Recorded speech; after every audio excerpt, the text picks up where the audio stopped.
If there was ever a time for me to make a life-defining choice that would alter the rest of my path, it would be around like right now, either today or in the next 2 to 3 weeks. Since my last video, and I haven't really watched it, but I know what the last video is about. It was right before I received an offer letter from this job and took the offer letter to become a full-time salaried employee at this place. I remember feeling like I was failing. And then I got that offer letter and accepted and started for the first time in my entire life as a full-time on-staff salaried position. And it's now been basically just under 2 months since I officially started there. And I never thought that I would be the kind of person that would ever take a position like this, not because of the role, but because of what a position that requires consistent attendance and showing up and doing this and doing that requires from someone. But I did. I took the job. I accepted it.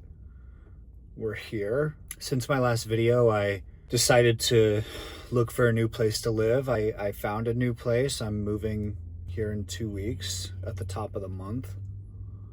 And I'm just realizing that things have to change in my life. And I say this through the lens of like things are well now. They weren't bad before, but like things are good in my life generally right now. Like very good. But if there was ever a time to crack down on some much needed psychologically divine healing, it would be now. And I'm not talking about let's go to therapy and work on some habits and I don't know, build some better habits for health and look at things with a different light. I'm talking about addressing the behaviors that have consistently caused me to step away from the things that I have been battling to stay 10 toes down with. Addressing deep-rooted traumas that cause this need for acceptance and approval in interpersonal relationships that I struggle to keep and maintain and nurture, as well as seeking approval that I know that I feel consciously, but also subconsciously dissatisfied with. In so many ways, my life has got a level of stability that it's never had, and I'm doing a job that I absolutely love. So it's kind of one of those things where I'm doing what I love. I'm getting paid to do that thing. I'm more mentally cognizant and forward in the front of my head. I'm here. I'm looking through my eyes in the most front-facing way that I ever have. Does that make sense? I'm looking at life with the most clarity and least amount of distractions from my peripherals than I ever have. So what does that mean? What does that actually mean? What does it really mean now to be 10 toes down for me? It's different for everybody, but what does it mean for me? And I'm terrified to say this because there's still that piece of me that wants to unravel. There's still that piece of me that just doesn't want to come to terms with what I need to come to terms with. And you're probably asking, well, what is that? I think the overarching theme and question here is sex work really a truth and a passion and something that I still love and want to do and want to be a part of? Is it really my truth, or am I just using that as this facade? Is this my biggest bandage yet? Is this my biggest cover-up for just completely and totally falling into who I really am?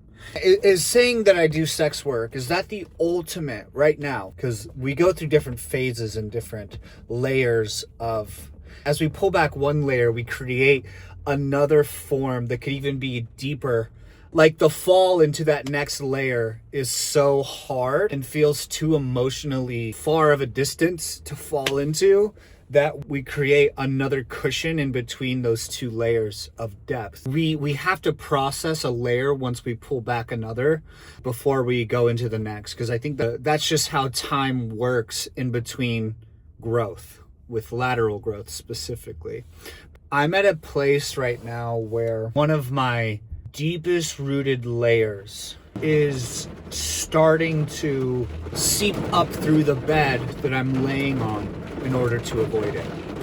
Springs of this layer are coming through the mattress, and I can feel it every time I lay down to avoid it. Is sex work my magnus opus? The catch-22 of me using music as this deep source of reflection and expression through therapy.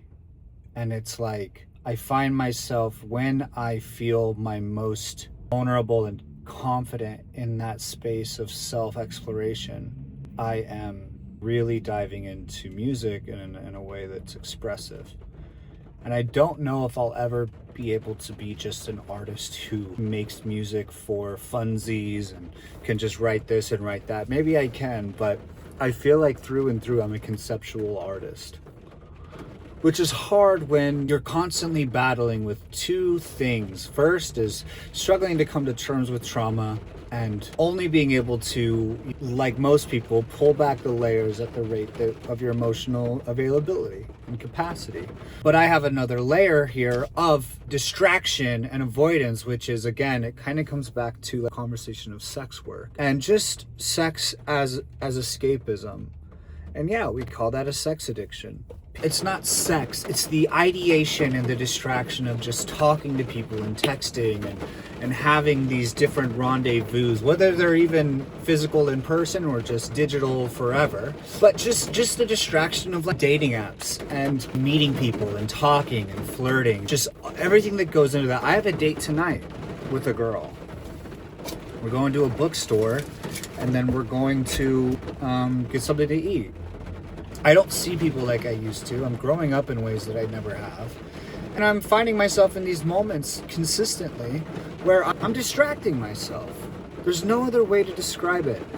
I'm still utilizing the idea of intimacy, the idea of sex, whether it's actually physical or emotional, and just through texting and stuff. These are all distractions. Every time I open up a dating app and go through and message and go through and fucking get to know somebody, I'm distracting myself. What does it mean to be single, truly single, and not in the dating realm, not on the market? What the fuck does that actually mean? This is me talking to myself right now. Do you even know what it feels like to truly not be looking for someone, or to be dating, or to be open to the idea of meeting somebody intimately? Do you have any idea what it's like to be in a headspace where you're truly just only focused on relationships for friends? Do you have any idea what that even feels like? Do you have any idea, can you conceptualize like what a world where no intimacy and dating is in your realm, in your world? I can't say that I do. I can't say with complete certainty that I don't even know if I have what it takes in me to fully step away from dating. And even more so, even further into there, is trying to distract myself with this idea, the cope of being a sex worker. Could I even have a relationship with sex right now that wasn't really just a fucking bullshit fucking excuse for just running away from something? And I'm present here. I'm not just on autopilot having mindless sex or just doing all this random shit. I don't hook up with people anymore. But I'm still distracting myself with conversations and FaceTimes and sexting or doing shoots with people, because I've done a lot of shoots recently. And you could be ethical and you could be doing all these things the right way and everything could be in front of you, and all, but like still a distraction. I'm just doing this in the most mindful way, but I'm still distracting myself possibly. But I don't even want to say possibly. I think this is what I'm just realizing. So I'm going to go back to kind of the beginning of this, what made me hit record and what I was feeling and thinking. My life is good right now. Things are fine. Got a job. I'm moving to a cheaper place that's closer to work. I'm looking at different options to save money and stop spending money. All of them look like they're pretty solid and very doable. I'm just kind of manifesting this space of have money, make money, spend less money, save money. And then on top of that, what the fuck am I doing? Am I just doing sex work to distract myself? Am I just finding any way to not come to terms with the fact that I'm 31, I'm even older, I'm as old as I've ever been, and I still just like haven't dove into my potential and invested in my potential kinetically to put the work in to be a full-time artist, for better or for worse? Do I cut off the DJ live event company and the sex work thing, cut off all my expenses, do this full-time job, and then spend my free time as a musician? And this headspace of clarity, right? This headspace of being mentally locked in on one thing and one thing only, and not divulging into this fucking rigmarole of fucking random shit always going on, and then presenting it back to myself as this, like, well, you just do a lot of different things and you have a life that's like very eclectic and diverse, and it's all a facade. I'm afraid to just have a job and be an artist because I'm terrified of the failure. I'm terrified of no one giving a fuck. I'm terrified of not being good enough. Terrified of not being able to tell my story. I'm terrified of it being all for naught. I'm terrified of people seeing through cracks of my surface and showing my entire asshole to the world, for them to look and be like, that's poop. I'm afraid. I'm terrified. I don't know who I am without distracting myself so deeply with sex work or intimacy as escapism. There's positives to this though too. Like I said, I don't see people like I used to. I'm much bigger on self-care than I've ever been. What I'm also terrified of is making a decision in this headspace that feels like my truth, and then not being able to follow through and falling deeper back into the addiction of intimacy as escapism.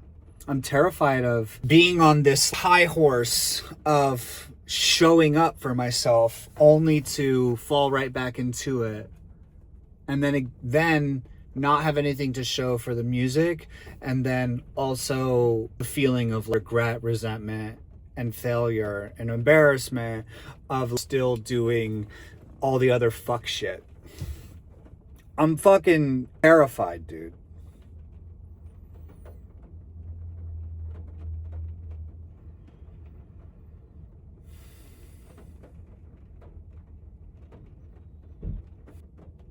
I know I'm a good artist. I know I'm a good musician. I know I'm a good singer. I know that I really express myself. I also know that I go through these feelings of worthlessness, these headspaces of complete and total turmoil, the spiral and anxiety of not even loneliness, but pure isolation and a lack of self-love that gets so deep into my chest, heart, soul, and spirit that I just feel tiny. I feel so small sometimes. I'm even terrified that I'm gonna regret putting this video out. I've got a date tonight, and I want to tell her that I really shouldn't meet up, but I'm terrified that I'm gonna want to see her again, and I'm just gonna look so on. I'm gonna feel so hot and cold. I don't think I can go on a date with somebody in this headspace. I don't know if I should be trying to date or see anybody in any capacity. How many times have I done this? It just feels like a battle. And I have to come to terms with the fact that this really could just be an addiction. And again, it's not like I'm out here fucking disrespecting people and fetishizing them and objectifying them. I still value transparency so much. I still value openness and open communication and respecting boundaries, setting intentions, not having expectations when meeting with somebody. I'm not out here being this fucking sexual deviant. I just know that I really enjoy meeting people and seeing people. And I'm not trying to fucking turn into this fucking godly person, or this person who is meditative and abstains from sex completely and fully. But it's kind of one of those things where it's like, if you can't negotiate with something until you can have a better headspace, it's just better to be like, I know that right now I'm better off just completely having and doing nothing. I don't know. I feel like I do know. Don't say I don't know. I know. Don't fucking bullshit yourself, dude. You fucking know. But it's like, if I do that, right? If I fucking step away from it There's that first like dopamine rush where it's like, oh my God, I did it. And then there's that then feeling of like, holy shit, I did it. Now we're here. And now we're alone. Now we're really with our own thoughts. Now we're really stuck with ourselves. And like I say, stuck with ourselves instead of being able to just be with ourselves, right? And that right there, the whole thing is reframing what it means to be with yourself. This is my internal battle. This is my internal struggle. And if I go on this date with this girl tonight, I think this is the conversation I'm going to try and have with her. Because she's also not necessarily looking for anything serious. And we're going to a little bookstore and I'm going to go have a bite to eat. And it's just one of those things where it's like, this is a great opportunity just to have an honest conversation with somebody who's also not necessarily has any super deep expectations. We can have a really cool intellectual conversation just about where we're at in life and how things are going. And I still think there's a lot of value in a date. If someone came to a date in the headspace I'm in and they were talking a lot about, hey, do you feel like you're living your truth right now? That would be a really cool conversation to have. In fact, I've had dates like that before and it was really nice. I don't know, we'll gauge the temperature of it, still go out with no expectations, but people are who they are and where they're at. And I don't know, that's where I'm at right now. That's how I feel. And that's it.